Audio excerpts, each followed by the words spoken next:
Hello, everyone, and welcome to today's Mike Ames Recruitment Show, where, as you can see, we're going to be talking about how to beat the competition. Now, we do have a very special guest who we are going to introduce you to in a second, but the purpose of today's show is to discuss a simple strategy to elevate you above your competitors. Now, Mike, can you just explain what you mean by to beat the competition and just why we're talking about it today?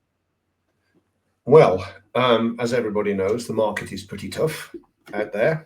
And what I find people doing weirdly when the market goes like this is their thinking gets smaller and smaller. Weirdly, it's like got to get a bit of business, got to do some sales calls.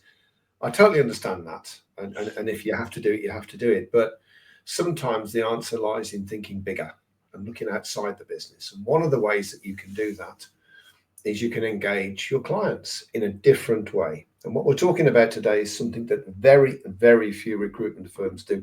I'd say less than 1%, literally that small. And that's based on the companies that we come into contact with all the time. And yet this powerful little tool is free.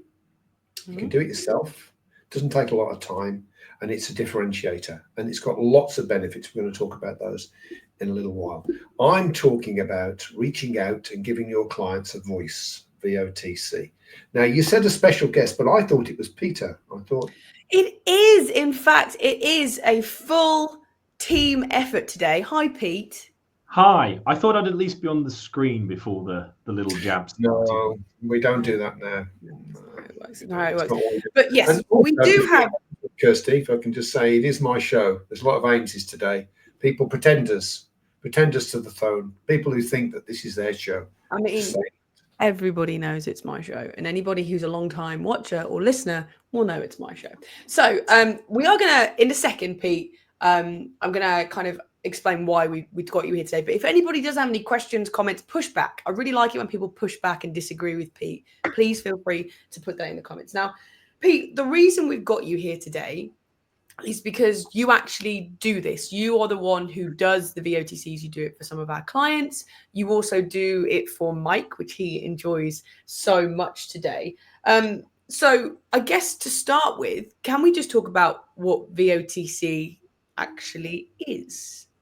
Okay. Yeah, absolutely. And it makes sense. Difficult to talk about anything else about it if we don't. So VOTC, there's two aspects to VOTC, and a lot of people will be thinking, I kind of do this already. And it's usually the first part is an electronic survey.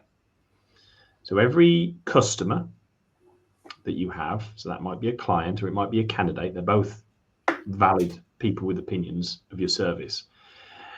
After they've used your service, they receive an electronic survey which looks to understand, how did we do? How did we do? Where could we be better? And if VOTC is anything, it's how could we be better, I think. But it's not inherently an electronic survey. In fact, I would say it's 10%. If you're just doing electronic survey, you're doing 10% of what you should be doing. In terms of the value? In terms of the value you can get from it, yeah. You are dipping your toe in to the situation and not jumping wholeheartedly into the situation. And the reason for that, to remind everybody, is that if you do an online survey, you're going to get a response rate between 5 and 15%. And the chances are it's going to be closer to 5%. And the people that respond almost certainly like you. So you're going to get a distorted view. 89% of our clients think we're 5 stars. Yeah. What about the other 95% that didn't respond that hate you? I'm sure that's not true. But, you know, you're getting a distorted view from a small number of people, not to be relied upon at all. Yeah, and if you're using that to influence what you prioritize, what you work on, it can lead you into a very dangerous situation indeed. So what you really want, is a conversation, a back and forth with customers to understand the same things. It's how did we do? How can we be better? But you need to conduct it in such a way that there is that natural conversation. And the only real way to do that is either over the phone or over a video meeting. So there is a lot more structure that sits behind the phone call. But the key thing is, it's not just a survey run via the phone. So survey run via the phone would just be, Can I ask you, what did you think of what we did? I thought this. Okay, thank you. I write it down. I move on to the next question. It's not that. It's, what did you think of what we did? Oh, I didn't like the color. I didn't like the blue bit. Oh, okay. What didn't you like about it? Can I ask? People usually like the blue. They sometimes say you can bounce back and forth, back and forth, back and forth. You can suggest ideas. There's all sorts of things you can do To really give people a perspective on this, Pete, let me ask you a question. So you're talking about this information you're going to gather. On average, how long is an outreach call? I would say 80-90% of the calls I do when I do them for clients or for ourselves last between 45 minutes and an hour. I've had some go over an hour, and occasionally they're a bit less. That's the level of detail we're talking about. Now, the question I have to ask, and I'm surprised that nobody else has, but no, I can't believe that any of my clients would give you an hour. You know what, that is kind of the thing that you either people explicitly say or I can sense it's the thing that's worrying them about doing it. I have done it. I was thinking about this. I have done VOTC campaigns for temp agencies. I've done them for, contingent bums on seat contractors. I've done them for mid-tier placing senior salespeople. I've done them for executive search firms. I've done them with MDs, people who are busy, right? All of them are more than happy to give up that 45, 60 minutes. Quite often they'll come in saying, I was thinking about this before the call, right? So not only are they turning up, they're putting time and effort into think, what do I want to feed back on this service? Because of course, when you sell, and it's about how you sell it, right? When you sell this, would you spend 45 minutes to an hour talking to a consultant we've hired because we want to be better? They go, yes, I want a better service from you. So there is something in it for them. And that's why they do it. So they are more than happy to give up that time. I think sometimes, they want a voice, because when we first started doing this, I did them for our clients. And there's one person, she was a CEO of a listed company, right? Mm-hmm. And the person who asked me to do this for him was a headhunter that worked with that company. And he managed to get me a call. And she said at the outset, I've only probably got 20 minutes. An hour and 25 minutes later, I'm looking at ways that I can cut this call short because I need to move on to the next thing, right? Mm-hmm. And she just wanted a platform. She just wanted a platform to have her say on things that were frustrating her, not just about my client, but recruiters, particularly headhunters, because she used a lot of them. And I think that was the thing. People are often looking for a platform, and you should not think, oh, they won't do this, because no. Some people won't, of course they won't. Well, they'll just have to make do with the online survey then. That's absolutely fine.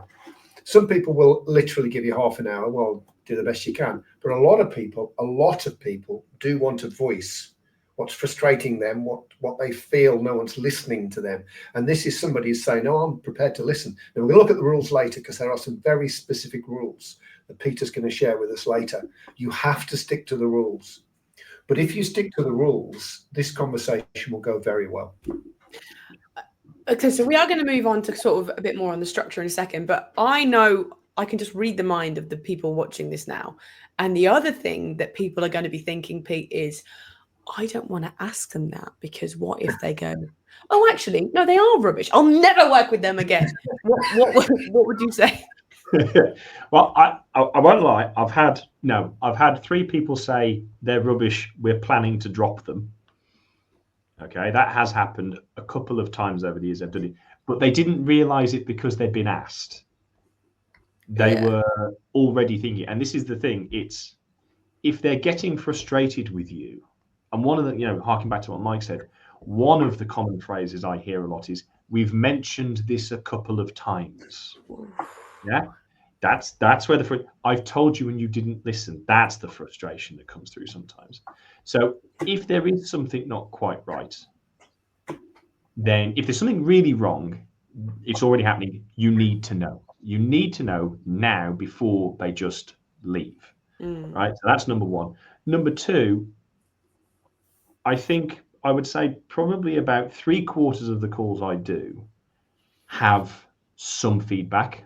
25% actually, are just they're very annoying. They're the worst calls I do, where someone's just, no, I love the service, I love them, and you get maybe 1 pointer. The other 3/4, there's usually a little niggle. And that's the thing. It's the same as, I don't know if you ever have this, when you're in a restaurant and someone comes round and says, how's your meal? Oh, it's lovely. It's lovely. And they leave, and then you turn back to the mashed potato, which is a little bit lumpy, and the steak that's a little bit overdone. You couldn't be bothered to create the scene because you knew not much could be done about it. And that's very much what you face with. And they didn't want to know either. And yeah, sometimes you go to a really nice restaurant and like they clearly do want to know how is the meal, everything. And then sometimes they're almost walking past with the plate. Oh, how's the meal? It's the process, isn't it? They're ticking a box, right? This is not a tick box activity. If you want it to be very powerful for you, and genuinely, I know this sounds very dry because it's not like sexy BD tips, right? This is the most important thing that you can do. If you do them and do them properly, it's like your eyes are open to a whole new world. A whole new world. Singing. No singing. No singing. Okay. Yeah. Anyway, so, but it's astonishing. I picked it up originally from Australia, copied it. It was an Australian company I was working with, and it was just blew me away, the data they came back with. So we started doing it then for ourselves and for our clients, and it blows me away. This is where the shizzle is at. Now, I know we're going to move on now to some of the benefits, and we're going to link around what we do and what we gather from those benefits, I think, aren't we? We are indeed. So, Mike, here we go. Let's start with the first benefit. Read it out for us, Mike. Okay, so I think this is a really important thing. You can talk about quality and you can talk about excellence and you can talk about the things that you do. But this demonstrates it. Now, we are serious about quality. Every single person that we deal with, client, contractor, candidate, whatever, is going to get something from us, which gives them the opportunity to tell us what they really think. And the online ones are designed in a specific way for people who are a bit short of time, but they get their chance to say what you like so that you can continue to do it. Because very often people do things and they don't realize how much their clients appreciate it and they drift away and stop doing it. So it ring fences the things they really like, but also draws on the things that you think, I need to sort that out. I once lost a £3 million business, chocolate manufacturer, South Birmingham, because we didn't do this. And we hadn't appreciated that there were some issues that then turned into problems. By the time I found out it was a crisis, too late. So the first thing is it does send a clear message about quality. Peter, have you got something you want to say on that? Yeah, I mean, like everyone knows this. Actions speak louder than words. That's the thing to remember. And that message is also a differentiator. We work with lots of recruiters, about their proposition, how to get attention, get people to pay, and think standing out in recruitment is hard, really. But having something like this to talk about is one differentiator. Like I think, Mike, you said earlier, less than 1% of people do this. In my personal experience. Yeah, and the thing I get is people come on when I'm speaking to the clients, the end users of recruitment service. They come on like they're keen for this because it's novel. But I also, because some people I work with to do this for them, and some people I work with to teach them to do it for themselves. Mostly, I teach them to fish for themselves, as it were.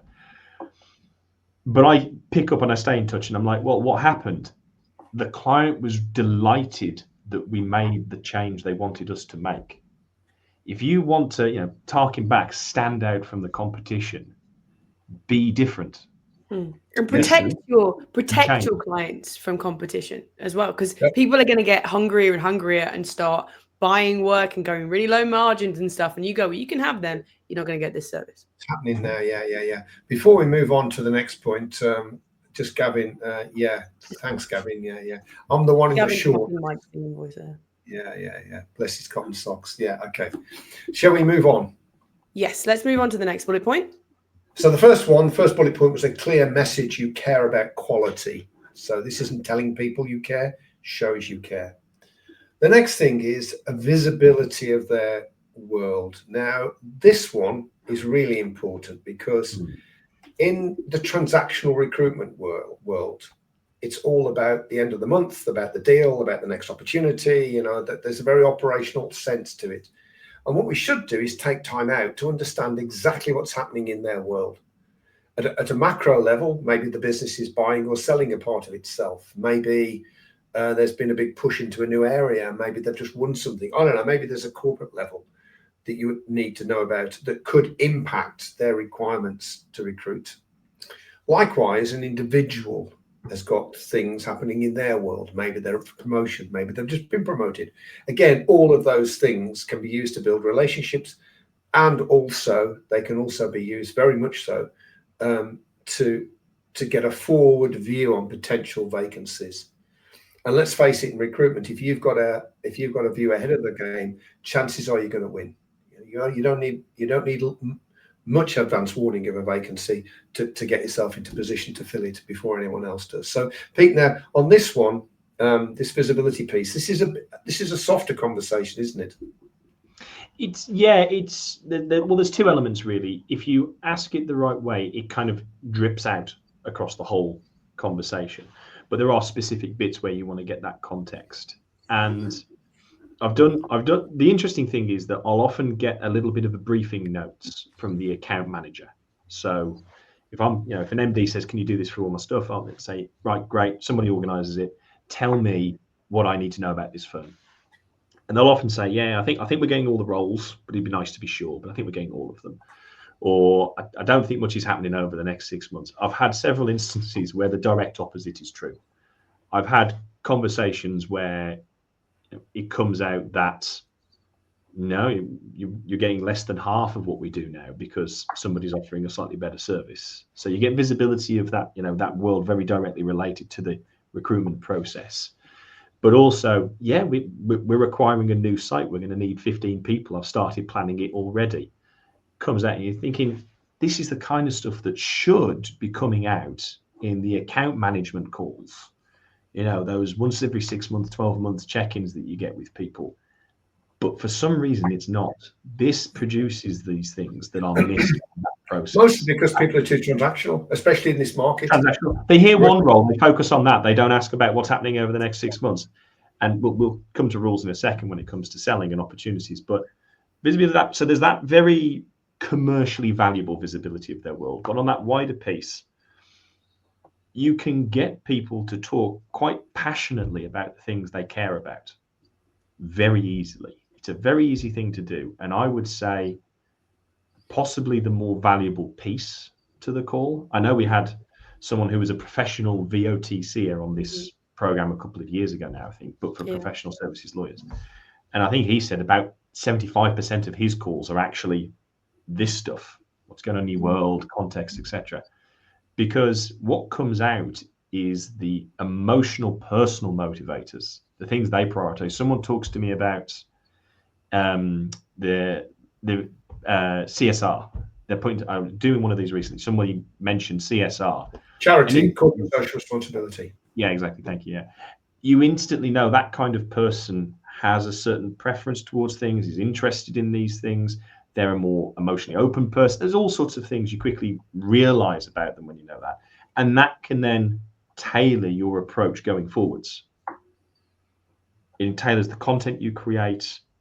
I instantly knew better how to sell them. And I know from the feedback that somebody else then picked it up and had been struggling to create a connection with this person because personality difference, basically. But knowing that was a priority, they just lent in on that then and opened the door to furthering the relationship.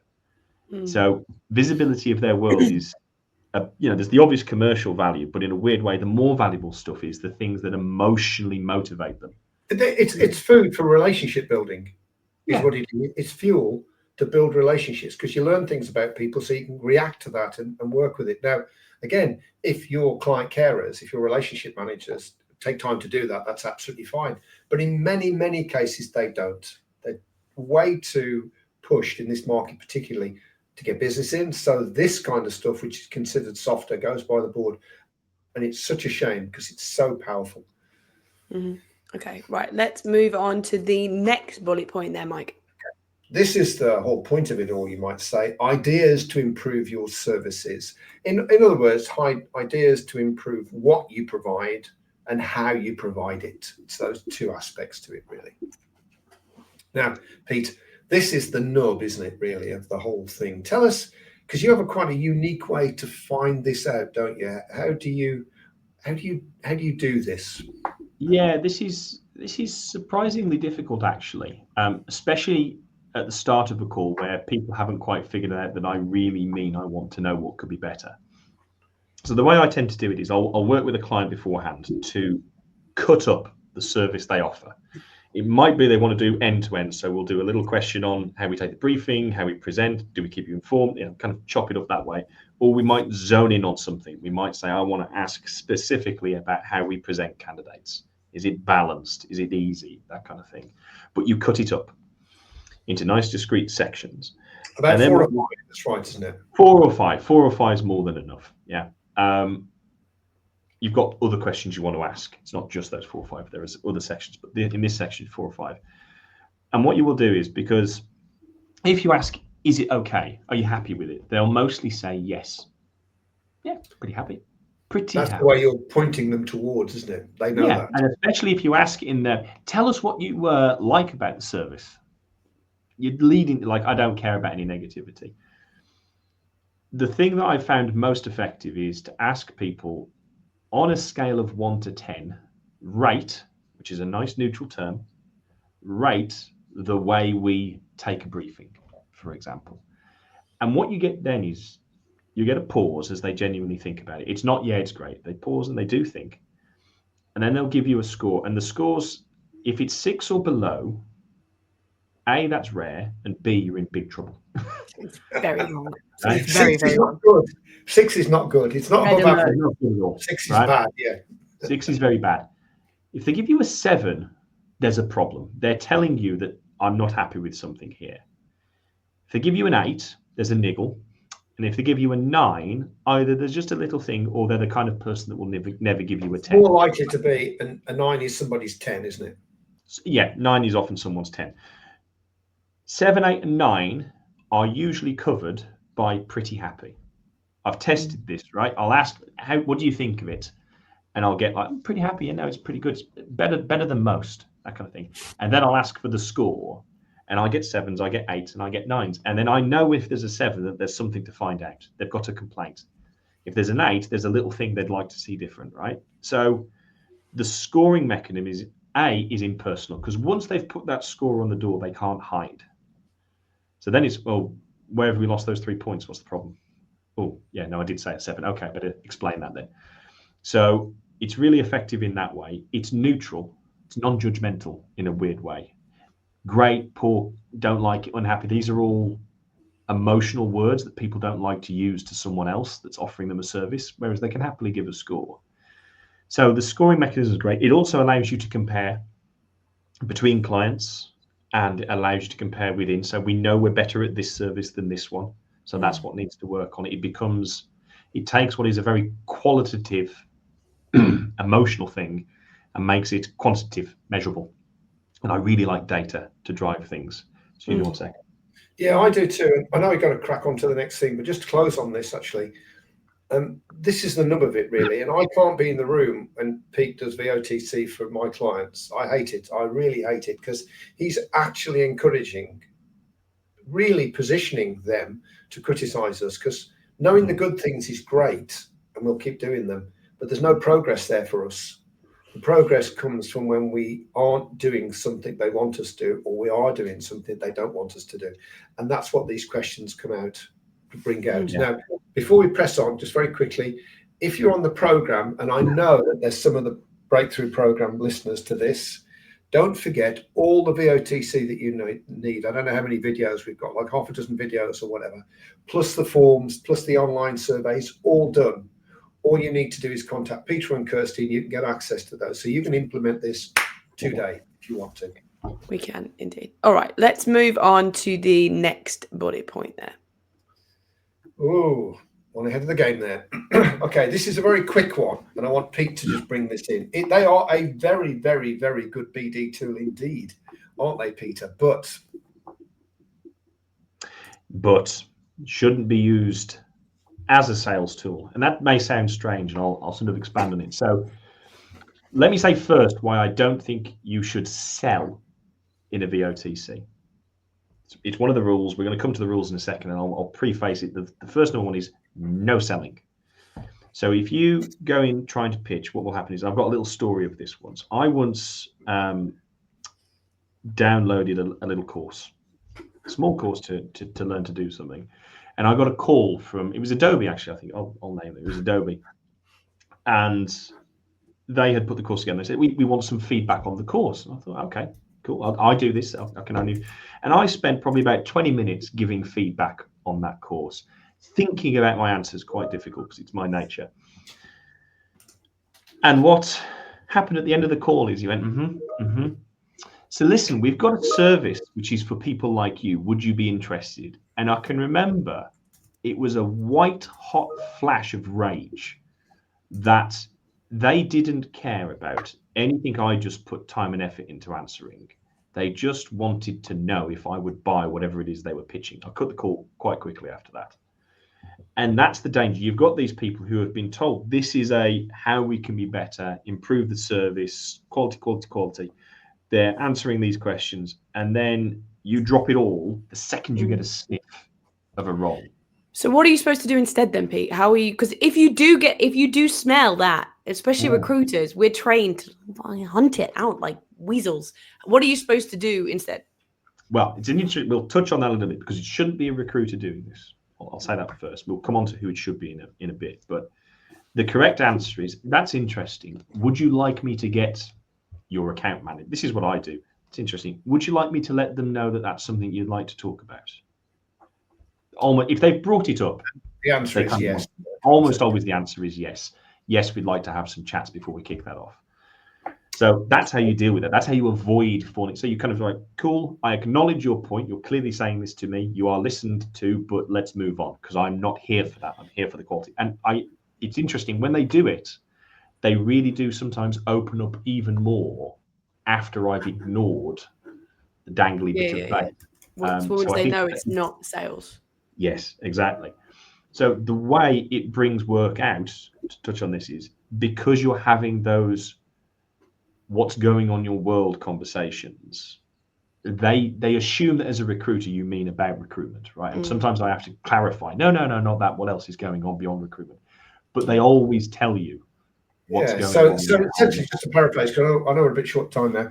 I think that this if you do it properly, it becomes a BD tool, and you're sort of almost surprised that it has, and it's wonderful. Yeah. Most people, the OTC that they run themselves is cost zero. It's cost neutral. Yeah. So because of the business. Okay, Mike, before we move on with the rest of the bullet points, I believe it's time for a message from our sponsor. Certainly it is. Yes. Now, anybody that runs a business knows that the most important aspect of running a business is money, cash.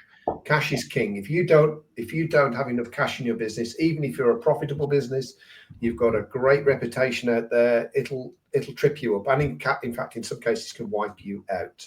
Many businesses go bankrupt because they don't have the financing charge. So it's very, very important to get a really solid finance partner that understands your world, that's not just providing money to lots of different types of business, but they provide money to your world.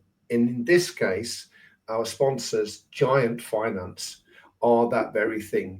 They have a big focus on recruitment. They understand how to support and finance contract, temp, and also perm.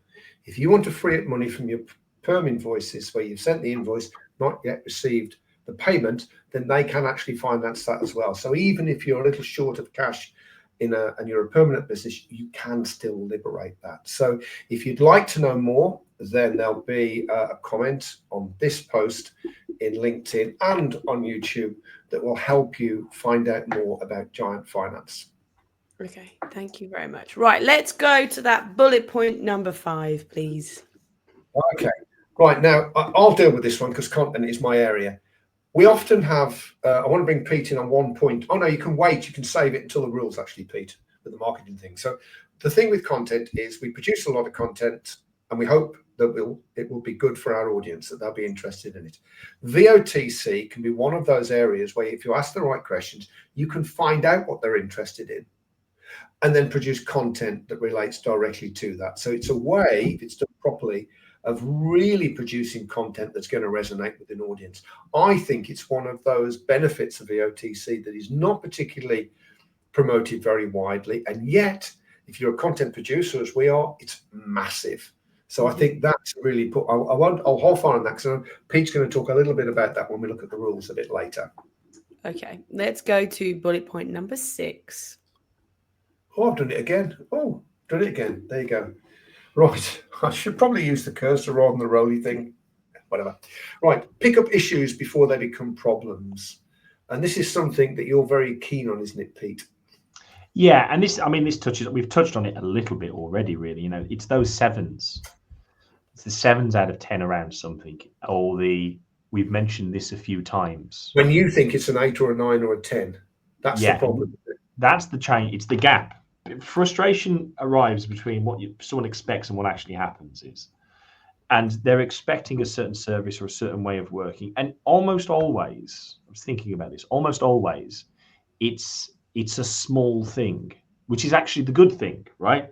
It is usually a small thing quite often about the way you communicate or what you communicate or how frequently you communicate. Communication is probably, if I was to name one area that there will probably be a problem, it's communication between you and the client. And it's because it impacts them or it makes them look less than good. Those are the two things. It inconveniences or it makes them look not good in the eyes of peers, colleagues, etc. Those are the two where I know there's a danger and somebody needs to deal with something quite quickly. And it's the majority of what comes out from people. I would say also, particularly if you're scaling or you've just hired somebody, this is where it becomes really useful, because if you've hired somebody, they're used to dealing with you, you transferred it across, it was all great at the beginning, but 6 months in, you want to check that there's no niggles that they're going to get frustrated around. Well, that's true. Very often too, if you've had a sudden growth, you mentioned it there, if you had a growth in headcount, what can happen is your business loses its shape. And one element of losing its shape is that service levels drop. VOTC will pick that up really early on, and it's very easy to fix. If it's just an issue, it's just easy. It's a niggle, a frustration.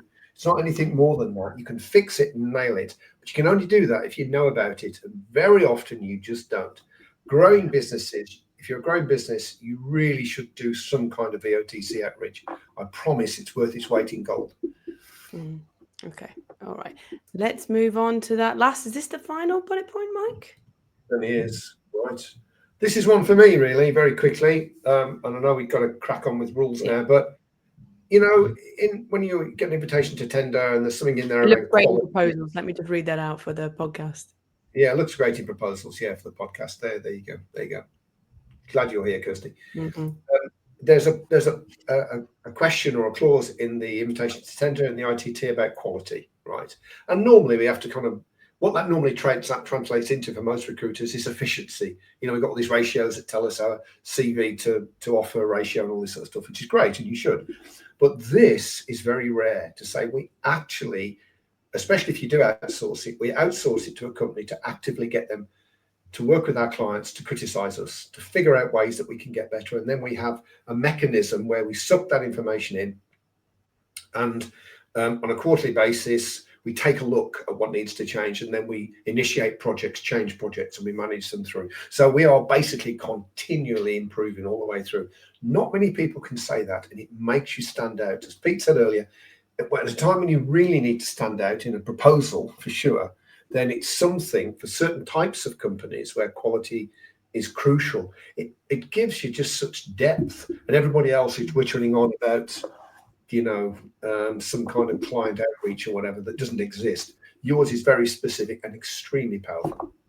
Perfect. Okay, right. So I think we understand the benefits, and there's been some tips in there. But Pete, if somebody's looking and watching this and thinking, I want to run my own VOTC, or I want somebody to run it, can we discuss what the rules are that they need to follow in order to make sure that they're actually running a VOTC? We can. We can. And I've split them into the things you shouldn't do and the things you should do. Right. Number one, we already touched on this. I said this earlier. You shouldn't sell. Don't sell. If you get a sniff of a piece of work, call them back another time or say, do you want me to discuss that at the end? Or just don't start selling, right? And that also covers trying to kind of let them know we've got this new exciting season. It's not, oh, no, I'm just letting them know. No, you're selling, right? Have quite a hard line on this. Be focused on what you're there to do. Respect their time and the time they've given you. Number two, and this is the one which it leads you to wonder about who should do it, right? You can't push back. You cannot push back. I have done calls with clients that I've known very well, been involved with in various other consulting aspects, and the client says something like, oh, they don't do this. And I'm like, yeah, they do. I know they do. I've looked at it. I know the process. And the urge to go, oh, actually, no, if you do that, the second you push back in any way, shape, or form, that client will close up.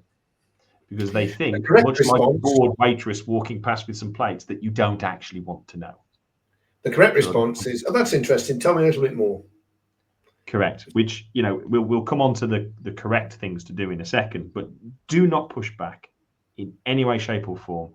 And explaining why they're wrong, explain, no, we do this, is pushing back. Don't try and do it there and then. If they say something is untrue, like Mike said, investigate further, etc. But then say, would you like me to ask the account manager about this, to call you about this specifically? Because I understood there was meant to be a process, and leave it at that, right? So open the door for someone to come in and correct them later, but not there and then on that call. The other thing that you must resist doing, and it's such an easy trap to fall into, is trying to feed them the positive answer, right?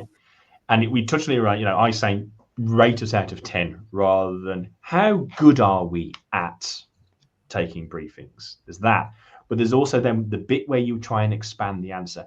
For example, ask your question and be quiet. It's a sales thing, isn't it, Mike? Silence is perhaps the most powerful thing in the world, but also the most uncomfortable. Well, get comfortable with it, basically. Ask your question and shut up until they're finished. That's something I would say. In terms of what you should do, you must be curious. When they say, sometimes that's not great. Oh, okay, right, I'll make no. Why? How? What would you prefer it to be? Have you ever seen it done well elsewhere? What's the best you've ever experienced? What if I've understood you right, do you mean this? What if we did this? You can spend 10 minutes sometimes talking about one thing they've raised, and that's a perfectly good use of a VOTC, because there's usually only 2 or 3 things they really want different in it. So curiosity is perhaps the most important thing to cultivate if you're going to do a VOTC properly. And I think allied to that, as you said earlier, not a lack of fear for a negative answer. That's what you're looking for. There's that fear they might say something bad. Well, good, because at least we know. Yeah, can fix that. Yeah. Hard though. Yeah. And it kind of that plus the don't challenge, don't sell, they all kind of lead to a very logical question about, well, who should do this then? Well, I can tell you who shouldn't do it. It shouldn't be the recruiter that serves the client. You can't mark your own homework, because you will push back when you're challenged. You will sell if you hear someone say something will help hit your month target. Also, I think people are less likely to criticize you to your face. That's a very brave client who's going to be like, you're rubbish to your face. That's not going to happen. Do that, no. Yeah, it's actually one of the most frustrating things when I run the call, because they'll have a client who's clearly got a good relationship with there's a great relationship there, but they want them to change. So everything is packaged within, look, man, I really love working with Kirsty. Kirsty's brilliant. Really, really like her. Don't want her to think, but be great if she could stop talking over Mike and claiming ownership of the Mike Ames Recruitment Show. I think that a lot of people say that. And then it's sandwiched at the other end with, but no, I really love working with him. We get on really great. So it cannot be the person that does it. Do you think as well, Pete? Do you think as well team leaders? Because some team leaders have an ownership for their team, so they should want their team to get better. But there's a pride in their team, and a criticism of the team is a criticism of them. Yes. Plus, people don't want to dob someone into their boss. Yeah. Snitches get stitches, as we all know. That's true. It's very true. So who should do it, Pete, then? If it's not the recruiter, it's not the team lead, who should do it? Okay. So I think one person that can do it is the owner, so long as they are a step removed from the delivery function. Can do it. See, owners are very short on time. My favorite person to do it is me. No, is marketing. If you have a marketing person, and it can be from an administrator up, marketing are well aimed to do this because they tend to be curious people. Marketing's full of change, and they tend to be curious people. They are utterly disassociated from the service delivery. It's nothing to do with them, right? So they're great people to do it from that perspective, and the client knows it as well when they say who they are and what they're calling. And then I would say the other big benefit is marketing never get to speak to the client. Marketing often they don't even get from the recruiters. They often have to rely upon asking ChatGPT, what does my target market want to know about? And it gets rubbish back. Speaking to the clients, they not only are able to ask, well, what if we did this? What if we did this? And hear the authentic, genuine feedback from these people. They understand the way they speak about the problem that they're going to create some content about. They pick up their language and their tone. It becomes just such a powerful driver of improved marketing, content, outreach, with an immediate knock on to sales, that I think my recommendation is it should always be marketing. I would go that far. Yeah, I would tend to agree with that. If you have a marketer, then you can use that. If you don't, and you don't to outsource it, then I would suggest, as Pete said, the owner really is the best bet. Or if you've got like maybe I was an owner, I had a partner, and I was very outward facing, but my partner was in charge of the accounts, inward facing. So someone like him, because he just hasn't got a stake in the delivery at all, really. It's nothing to do with it. So if someone criticizes, well, fine. Criticizes, okay, I'll just write it down. Whereas if you've got kind of a stake and you've built it, you put it together, they're your people, and here they are being criticized, it is so hard not to push back. You say you won't, but you just think, no, what you've said is wrong. Or not fair. Yeah. Okay. Right. Pete, do you have any more rules? Those are my primary rules. The only one I'd say, and this is just a technique, right? Be creative as well as curious. Some of the most powerful stuff I've come up with at VOTC is where I go, let me see if I've understood you right. What if we did this? And sometimes, quite often, that's wrong. But then they'll go, oh, no, not quite. We'd be even better if. And then they just hand you the solution on a plate, right? And you take it back to the client. How quick would it be to do that? Really quick. Really quick. Very often you'll find that what they've suggested is something that one of the competition does. Whereas if you said, what does the competition do, that we could say, oh, no, I'm not telling you that, that's not fair. But if you ask the question in the right way, they'll suggest something that somebody else is doing. So you kind of find out what the competition are doing. Very sneaky way of doing that, but very powerful way. I think that the thing for me with VOTC is everybody here has suppliers, and everybody here finds it a pain to change those suppliers. And you only do it under real duress, where you've been treated badly for a long period of time or something really bad has happened. So if those suppliers came to you and said, we want to get better, you are going to give them the information that it needs, because it will save you time, energy, and hassle. And that's what you've got to think about. It clears the deck. See, it's like, how many times have you been to a hotel or had an experience? I wish someone would just ask me what they could have done differently, because I would tell them. I really want them to be better. I know what they've done wrong. It doesn't work for me. They're not interested. Well, you're going to flip the coin. I am really interested and I want to know. And when you give it to me, we have a process which sucks it up, processes it, and then implements what's necessary to our business. Very powerful. Okay, Kirsty. Now, in a minute, we're going to come to Pete, and I know you've got one as well, Mike, about top tip. If you want to run a VOTC, what you should do first, how you should run it. But before then, Mike, next time in our December show is we've got £1 million biller on. Yes. Now, a lot of these £1 million billers, there's a story behind it, right? It's like, yeah, but they're doing like 90 grand fees or something, or yeah, but they've got a team of 5 people finding candidates for them. The guy that we've got coming on in a couple of weeks' time, Mark Harris, he billed 1 year, and it was his target at the start of the year, £1 million, and his average fee was £7,000. So just work that out, right? That is a lot of placements, and he was on his own. He did it on his own, I think over 100 clients. So it's not even he had a massive taker, it was just sucking people in. No. This was an outstanding piece of work. And I think when he talked to me about what he did and how he did it, it's very inspirational. So don't miss that one, guys. Okay. All right. So, Pete, I know that there are going to be people watching this, and I know the people who are watching this, still only 1% of them is probably going to implement this. And we never get as much traction on these shows because people don't understand the true value that it can give and make it We different. still do them, though. Yeah, obviously, we're going to still convince them. And the ones that we do convince, it works really well for. But someone's watching this, and whoever you are, you're my favorite. And they are thinking, I want to run a VOTC. That's what I want to do. What is the first thing that they need to do or consider for running one of these? Okay. I think the best piece of advice I can give you for running a VOTC is to get very comfortable with the question, rate me out of 10 for. It is the thing that unlocks people's honesty. And with that honesty will come the insights you need.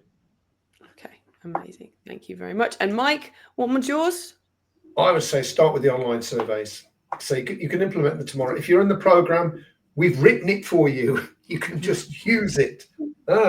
If not, it isn't that difficult to come up with 4 or 5 questions. You stick them into a Microsoft Forms, which you already get that built into 365. So you got that now. You can put a form together, send it out, start to get data in. Makes a massive difference. Just doing that sends out that message. We care. Indeed. Okay, we're at the end of the show, so I want to say very much thank you to everybody who's watched and to those who've commented. Thank you very much. I want to say thank you to our special guest today, Pete, who added a lot of value, as much as it pains me to say. So thank you, Pete. Kirsty. It's embarrassing. Yes. And then, of course, I want to say thank you to Mike, just for being a legend, really. Yeah, and thank you, Kirsty, for being the hostess for the mostess on the Mike Ames Show. Kirsty Ames Show. And we'll see you in 2 weeks. See you in a couple of weeks.